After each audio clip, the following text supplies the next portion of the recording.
ಮುಂದೆ ರಂಗೋಲಿ ಹಾಕೊಂತ ಹಿಂದೆ ಸೀರೆ ಸರಕ್ ಬಿಟ್ಕೊಂತ ಹೋಗೋದಾಗತ್ತೈತಿ. ಅರ್ಥ ಆಗತ್ತಲ್ಲ ಹೇಳೋದು. ರಂಗೋಲಿ ಹಾಕೋದೇನೋ ಚಂದ ಹಾಕೋದು 3 ತಾಸು ಮುಂದೆ ಕುತ್ಕೊಂಡು ಹಿಂದೆ ಸೀರೆ ಸರಕ್ ಎಳೆ ಬಿಟ್ಬಿಡೋದು. ನೀವು ಎದ್ದ ಮೇಲೆ ಅದು ಪೂರ ಸಪಾಟಾಗಿರ್ಬೇಕು. ಅದು ಏನು ಹಾಕಿರಿ ಅಂತ ಹೊಳ್ಳಿ ನೋಡಿದ್ರೆ ಏನೂ ಕಂಡಿರ್ಬಾರ್ದು ಅದ್ರ. ಹೌದು, ನಿನ್ನೆ ಏನ್ ತಿಳ್ಕೊಂಡ್ರಿ? ಸಂಗಮೇಶ ಯಾರ ಹತ್ರ ಹೋದ?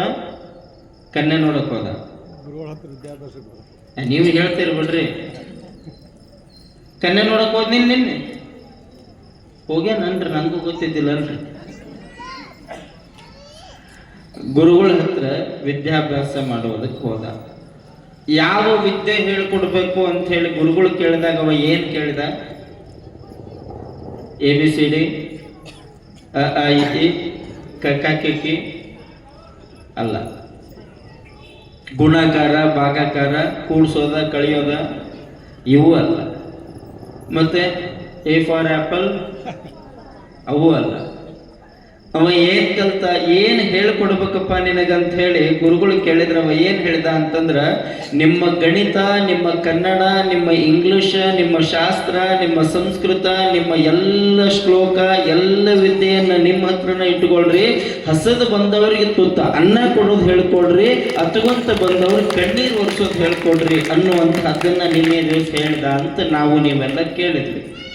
ಅದರ ಮುಂದುವರೆದ ಭಾಗ ಇವತ್ತು ಕುರಿ ಶಿವಪ್ಪ ಅಂತ ಹೇಳಿ ಇತ್ತೀಚೆಗೆ ನಡುಗನ್ನಡದ ಸಾಹಿತ್ಯದೊಳಗೆ ಒಬ್ಬ ಕವಿಯಾಗಿ ಹೋಗ್ತಾನೆ. ಕುರಿ ಶಿವಪ್ಪ ಇಲ್ಲಿವರೆಗೂ ಬಹಳ ದೊಡ್ಡ ಮೇಧಾವಿಗಳ ಇತಿಹಾಸವನ್ನ, ಅವರ ವಚನಗಳನ್ನ ನೋಡ್ಕೊಂತ ಬಂದೇವಿ. ಇವತ್ತು ನಮ್ಮ ನಿಮ್ಮಗಳ ಮಧ್ಯೆ ಇರುವಂತಹ ಒಬ್ಬ ತಾತ್ವಿಕ ಜ್ಞಾನಿ ಕುರಿ ಶಿವಪ್ಪ ಅಂತ ಹೇಳಿ ಆತೊಂದು ಬಹಳ ಅದ್ಭುತವಾದ ವಚನ ಬರೀತಾನೆ. ಚೌಪದಿ ಒಳಗೆ ಬರೀತಾನೆ. ಹೆಂಗ DV ಗುಂಡಪ್ಪನವರು ಮಂಕು ತಿಕ್ಕಮನ ಕಗ್ಗ ಅಂತ ಬರೆದ್ರು, ಹಂಗ ಕುರಿ ಶಿವಪ್ಪ ಮುದ್ದು ರಾಮನ ಮನಸ್ಸು ಅಂತ ಒಂದು ಪುಸ್ತಕ ಬರೆದ. ಮುದ್ದು ರಾಮನ ಮನಸ್ಸು ಅಂತ ಹೇಳಿ ಅದ್ರೊಳಗೆ ಒಂದು ಪದ್ಯ ಬಹಳ ಇಷ್ಟ ಆಗುತ್ತೆ ನನಗೆ. ಚೌಪದಿ ಏನ್ ಬರ್ದಾನವ ಅಂತಂದ್ರೆ, ವಾರಕ್ಕೆ ದಿನ 7 ದಿನಕ್ಕೆ ತಾಸುಗಳಷ್ಟೇ, ಒಬ್ಬರಿಗೆ ಹೆಚ್ಚಿಲ್ಲ ಮತ್ತೊಬ್ಬರಿಗೆ ಕಡಿಮೆ ಇಲ್ಲ. ವಾರಕ್ಕೆ ದಿನ 7 ದಿನಕ್ಕೆ ತಾಸುಗಳಷ್ಟೇ, ಒಬ್ಬರಿಗೆ ಹೆಚ್ಚಿಲ್ಲ ಮತ್ತೊಬ್ಬರಿಗೆ ಕಡಿಮೆ ಇಲ್ಲ. ಬಳಸಿಕೊಂಡಿದೆ ಸಮಯ ಅವರವರ ಬಲ ವಿಜಯ, ಕಾಲ ಎಲ್ಲರಿಗೊಂದೇ ಮುದ್ದು ರಾಮ. ಎಷ್ಟು ಅದ್ಭುತವಾದ ಮಾತು ನೋಡಿ. ಕಾಲ ಎಲ್ಲರಿಗೊಂದೇ ಮುದ್ದು ರಾಮ. ಒಂದು ವಾರಕ್ಕೆ ದಿವಸ ಎಷ್ಟು? 7 8 7. ನಿಮಗೆ 7 ಹೌದಲ್ಲ? ನಿಮಗೆ 7, ಮಾಸ್ತರ್ಗೆ 77. ನಿನ್ನ ಕಲಿಸಿದ ಮಾಸ್ತರನ್ನು ಫೋಟೋ ಹಾಕಿ ಪೂಜೆ ಮಾಡ್ಬೋದು.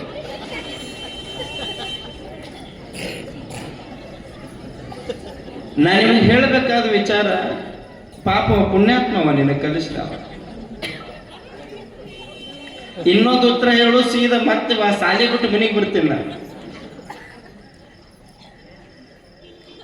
ನೋಡಿ, ವಾರಕ್ಕೆ ದಿನ 7 ದಿನಕ್ಕೆ ತಾಸುಗಳಷ್ಟೇ, ಒಬ್ಬರಿಗೆ ಹೆಚ್ಚಿಲ್ಲ ಮತ್ತೊಬ್ಬರಿಗೆ ಕಡಿಮೆ ಇಲ್ಲ. ಅವ್ರು ಹೇಳುವಂತಹ ಮಾತೇನದಾವು ಅಂತಂದ್ರೆ, ಪ್ರತಿಯೊಬ್ಬರಿಗೂ ಕೂಡ ಭೂಮಿಯಲ್ಲಿ ಹುಟ್ಟಿರುವಂತಹ ಇರುವೆಯಿಂದ ಹಿಡಿದು 84 ಲಕ್ಷ ಜೀವರಾಶಿಗಳಿಗೆ, ಮನುಷ್ಯರಿಗೆ, ಪ್ರಾಣಿಗಳಿಗೆ, ಮೃಗಗಳಿಗೆ, ಹಕ್ಕಿಗಳಿಗೆ, ಪಕ್ಷಿಗಳಿಗೆ, ಬಡವರಿಗೆ, ಶ್ರೀಮಂತರಿಗೆ, ಧನಿಕರಿಗೆ, ಇದ್ದವರಿಗೆ, ಇಲ್ಲದವರಿಗೆ ಒಂದು ವಾರಕ್ಕೆ 7 ದಿವಸ. ಬಡವರಿಗೆ 3 ದಿವಸ, ಸಾಹುಕಾರಿಗೆ 6 ದಿವಸ ಅಂತ ಏನಾರ ಅದ? ಏನೂ ಇಲ್ಲದ ಬಡವರಿಗೆ 5 ದಿವಸ, ಮಂತ್ರಿಗಳಿಗೆ 7 ದಿವಸ ಅಂತ ಏನಾರ ಅದ? ಸಾಹುಕಾರಿಗೆ ದೊಡ್ಡವರಿಗೆ 8 ದಿವಸ, ಬಡವರಿಗೆ 4 ದಿವಸ, ಹಿಂಗೇನಾರ ಅದ? ನೀನು ರೋಡಿನೊಳಗೆ ಭಿಕ್ಷೆ ಬೇಡ್ಕೊಂಡು ತಿನ್ನೋ ಭಿಕ್ಷುಕ ಆದ್ರೂ ಸರಿ, ಇಡೀ ಜಗತ್ತನ್ನ ರಕ್ಷಣೆ ಮಾಡುವಂತಹ ರಕ್ಷಕ ಆದ್ರೂ ಸರಿ, ನಿನಗೂ 7 ದಿವಸ, ಅವನಿಗೂ 7 ದಿವಸ. ಬೆಳಗುವ ಸೂರ್ಯ ಪ್ರತಿಯೊಬ್ಬರಿಗೂ ಭೇದ ಮಾಡಲಿಲ್ಲ. ಭಿಕ್ಷುಕ ಮತ್ತೆ ರಕ್ಷಕ ನಿಮ್ಮಿಬ್ಬರಿಗೂ 7 ದಿವಸ ಕೊಡ್ತೀನಿ, ಅದರೊಳಗೆ ಏನು ಸಾಧಿಸಬೇಕು ಅದನ್ನ ಸಾಧಿಸ್ಕೊಂಡ್ ಬಿಡ್ರಿ ಅಂತ ಆ ಸೂರ್ಯ ಏನ್ ಹೇಳ್ತಾನಲ್ಲ, ಅದರ ವಿಚಾರವಾಗಿ ನಾವು ಮಾತಾಡೋದು. ಸ್ವಲ್ಪ ಅರ್ಥ ಮಾಡ್ಕೊಳ್ಬೇಕು ನಿಮಗೆಲ್ಲ, ನಾವುಗಳೆಲ್ಲ ಏನು ಅರ್ಥ ಮಾಡ್ಕೊಳ್ಳೋ ವಿಚಾರ ಇದೆ ಅಂತಂದ್ರೆ, ಈ 7 ದಿವಸದಾಗನ ಒಂದಿಷ್ಟು ಮಂದಿ ಶರಣರಾದ್ರು, 7 ದಿವಸದೊಳಗನ ಒಂದಿಷ್ಟು ಮಂದಿ ಸಂತರಾದ್ರು, 7 ದಿವಸದೊಳಗನ ಒಂದಿಷ್ಟು ಮಂದಿ ಪ್ರಜ್ಞಾವಂತರಾದ್ರು, ಮಹಾತ್ಮರಾದ್ರು, ತಪಸ್ವಿಗಳಾದ್ರು. ಅದ 7 ದಿವಸದಾಗನ ಊರಿಗೆ ಬೇಸರಾಗಿ, ಮನೆಗೆ ಬೇಸರಾಗಿ, ಮನ್ಯಾಗ ಮಕ್ಕಳು ಬಂದು ಗಟಾರ ದಂಡಿಗೆ ಮಕ್ಕೊಳಕತ್ತಿದ್ರು. ಬೆಳಕು ಭೇದ ಮಾಡಲಿಲ್ಲ, ನೀರು ಭೇದ ಮಾಡಲಿಲ್ಲ, ಇಲ್ಲಿ ಬೀಳುವಂತಹ ಬಿಸಿಲು ಭೇದ ಮಾಡಲಿಲ್ಲ, ಬೀಳುವಂತಹ ಮಳೆ ಅವ್ರಿಗೂ ಹೊಲಕ್ಕೊಂದು ಇವ್ರ ಹೊಲಕ್ಕೊಂದು ಮಾಡಲಿಲ್ಲ.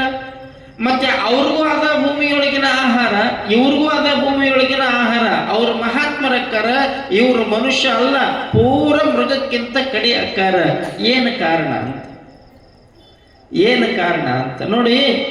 ಮುಗ್ಧ ಸಂಗಮೇಶ ಶಾಲಿ ಕಲಿಯೋದಕ್ಕೆ ಹೋದಾಗ ಅವನು ಅನ್ಬೋದಾಗಿತ್ತು, ನಾ ಇಂಜಿನಿಯರ್ ಅಕ್ಕೇನಿ, ನಾ ಡಾಕ್ಟರ್ ಅಕ್ಕೇನಿ, ನಾ ಪೊಲೀಸ್ ಅಕ್ಕೇನಿ, ನನಗೆ ಅದನ್ನು ಕಲಿಸ್ರಿ, ನನಗೆ ಇದನ್ನು ಕಲಿಸ್ರಿ. ಈಗಿನ ಹುಡುಗರಿಗೆ ಏನು ಕಲಿಸೋದು? ದೊಡ್ಡವ್ರು ಅವಕ್ಕೆ ಮಾತೇ ಬರ್ತಿರಲ್ಲ, ಕೈಯಾಗ ಮೊಬೈಲ್ ಕೊಟ್ಟಿರ್ತೀವಿ, ಅವಕ್ಕೆ ಏನೊಂದು ಗೊತ್ತಿರಂಗಿಲ್ಲ. ಕೈಯಾಗ ಮೊಬೈಲ್ ಕೊಟ್ಟು ನೀವು ಓದು ಅಥವಾ ನೀವು ಮಾತಾಡು. ಈಗ ಇತ್ತಿತ್ತಾಗ ಆನ್ಲೈನ್ ಕ್ಲಾಸ್ ಬಂದಿದಂತೂ ಹುಡುಗರು ಆನ್ಲೈನ್ ಕ್ಲಾಸ್ ಹೆಸರು ಮೇಲೆ ಮೊಬೈಲ್ ತಗೊಂಡು ಬೆಳಗಿನ ಮೇಲೆ ಹೋದ್ರೆ ಮುಗ್ದ ಹೋಗ್ತಾವ. ಆನ್ಲೈನ್ನಾಗ ಇರ್ತಾವ, ಮತ್ತೆ ಬೇರೆ ಲೈನ್ನಾಗ ಇರ್ತಾವ, ಯಾರಿಗೂ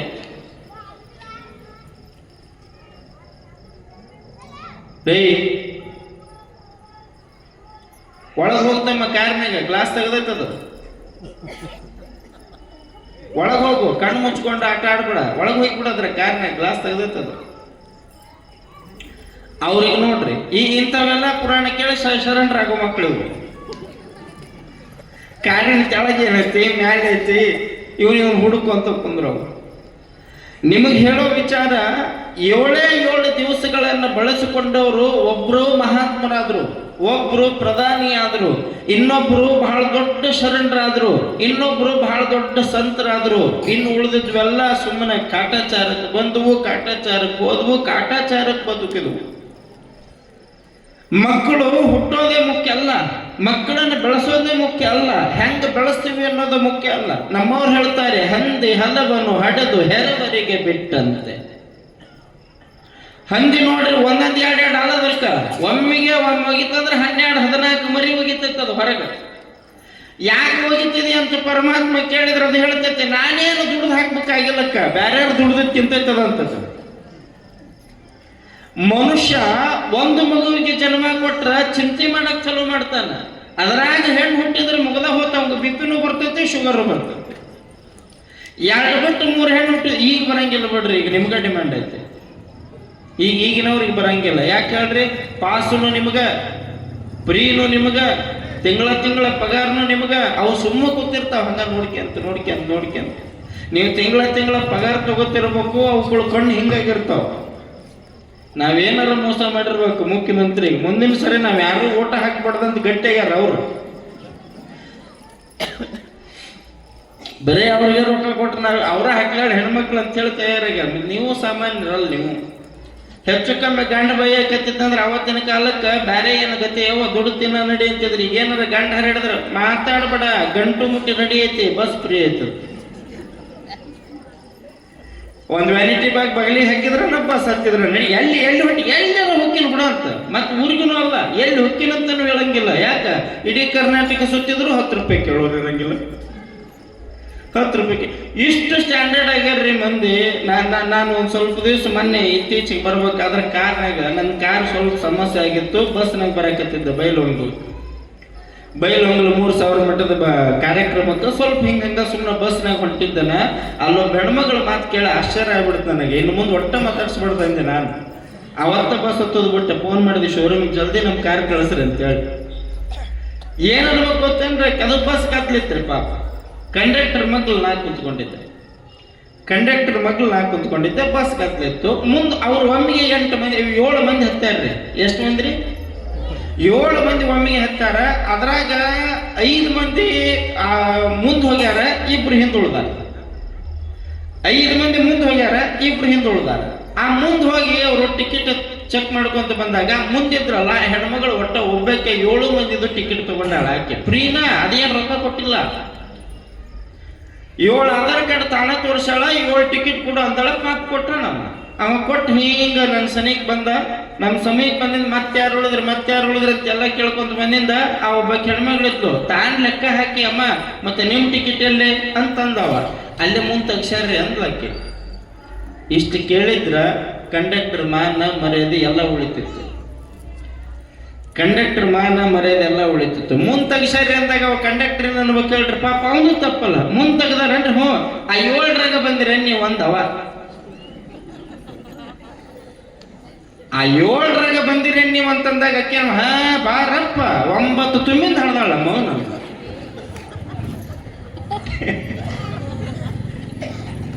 ಅವ ಕೇಳಿದ್ದೇನು ತಪ್ಪಿದ್ರಾಗ ತಮಗೆ ಹೆಂಗೆ ತಿಳಿದತ್ತ ಹಾಗೆ ತಿಳ್ಕೊಂಡ್ಬಿಡೋದು ಅಂತ ಮಾತ. ತಮಗೆ 7 ಟಿಕೆಟ್ ತಗೊಂಡಾರಲ್ಲ, 7ರಾಗ ಬಂದಿರ ನೀವಂತವ ಅಂದ್ರ ಹಾ 9 ತುಂಬಿಂದ ಹಾಡ್ತಾಳ ಮೌನನ್ನ. ಅವ ಕೈ ಮುಗದ, ನೀ 10ರಾಗ ಬಾರುವ ಸುಮ್ಮನೆ ಇದ್ದು ಬಿಡು, ನೀನು ಮಾತಾಡ್ಸಲ್ಲ. ನಿಮಗೆ ಹೇಳೋ ವಿಚಾರ ಏನು ಅಂತಂದ್ರೆ, ಬಹುಶಃ ನಾವುಗಳೆಲ್ಲ ಅರ್ಥ ಮಾಡ್ಕೊಳ್ಬೇಕಾದ ಸಂಗತಿ ಅದ. ಮಕ್ಕಳನ್ನ ಬೆಳೆಸೋ ಸಂದರ್ಭದಲ್ಲಿ ಗುರುಕುಲಕ್ಕೆ ಹಾಕಿದಾಗ ಗುರುಕುಲದೊಳಗಿದ್ದ ಎಲ್ಲ ಮಕ್ಕಳು ದೊಡ್ಡವರಾಗಿಲ್ಲ, ಹಾಸ್ಟೆಲ್ನೊಳಗಿದ್ದ ಎಲ್ಲ ಮಕ್ಕಳು ದೊಡ್ಡವರಾಗಿಲ್ಲ. ಹಂಗಂತ ಎಲ್ಲರೂ ಹಾಳಾಗಿಲ್ಲ, ಹಂಗಂತ ಎಲ್ಲರೂ ಹಾಳಾಗಿಲ್ಲ. ಮಠದಾಗಿದ್ದ ಮಕ್ಕಳೆಲ್ಲ ಒಳ್ಳೆಯವರಾಗಿಲ್ಲ, ಹಾಸ್ಟೆಲ್ನಾಗಿದ್ದ ಮಕ್ಕಳೆಲ್ಲ ಒಳ್ಳೆಯವರಾಗಿಲ್ಲ, ಎಲ್ಲ ಒಂದು ಛತ್ರದೊಳಗೆ ಬೆಳೆದ ಮಕ್ಕಳೆಲ್ಲ ಒಳ್ಳೆಯವರಾಗಿಲ್ಲ. ಹಂಗಂತ ಅಲ್ಲಿ ಇದ್ದ ಮಕ್ಕಳು ಎಲ್ಲರೂ ಹಾಳಾಗಿಲ್ಲ. ಅದ್ರಾಗ ಒಂದಷ್ಟು ಬೆಳೆದು ನಿಂತಾವ, ಒಂದಷ್ಟು ಅಳದು ಹೋಗ್ಯಾವ, ಇನ್ನೊಂದಷ್ಟು ಸುಮ್ಮನೆ ಬಂದು ಸುಮ್ಮನೆ ಹೋಗ್ಬಿಟ್ಟಾವ. ನಮ್ಮ ಜೀವನ ಬಂದು ಹೋಗುವಂಗಾಗಬಾರ್ದು, ಅದ್ರಾಗ ಒಂದಷ್ಟು ತಿಳಿದು ನಿಲ್ಲುವಂಗಾಗಬೇಕು, ಬೆಳೆದು ನಿಲ್ಲುವಂಗಾಗಬೇಕು. ಹೆಂಗ ಬೆಳೆದು ನಿಲ್ಲಬೇಕು ಅಂತಂದ್ರೆ, ಯಾವ ಜನ ನಮ್ಮ ಕಣ್ಣಾಗ ನೀರು ಹಾಕಿ ನೀವು ಉದ್ಧಾರ ಆಗಿಲ್ಲ, ನೀವು ಉದ್ಧಾರ ಆಗೋದಿಲ್ಲ, ನಿನ್ನ ತಲೆಯಾಗ ಬುದ್ಧಿಲ್ಲ, ನೀನ್ ಏನೇನೂ ಸಾಧಿಸೋದಿಲ್ಲ ಅಂತ ಮಾತಾಡಿರ್ತಾರೆ, ಮುಂದೊಂದು ದಿವಸ ಅವ್ರು ನಮ್ಮನ್ನು ಮನೆಗೆ ಕರೆದು ಕೊಳ್ಳಾಗ ಹಾರ ಹಾಕಿ ನಮ್ಮ ಕಾಲಿಗೆ ನಮಸ್ಕಾರ ಮಾಡುವಂಗ ಬೆಳೆದು ನಿಲ್ಲಬೇಕು. ವಿದ್ಯಾರ್ಥಿ ಜೀವನದೊಳಗೆ ಅದನ್ನು ತುಂಬಬೇಕು ತಂದೆ ತಾಯಿ. ತಿಳಿಬಾಳಿರಬೇಕು ತಮ್ಮ.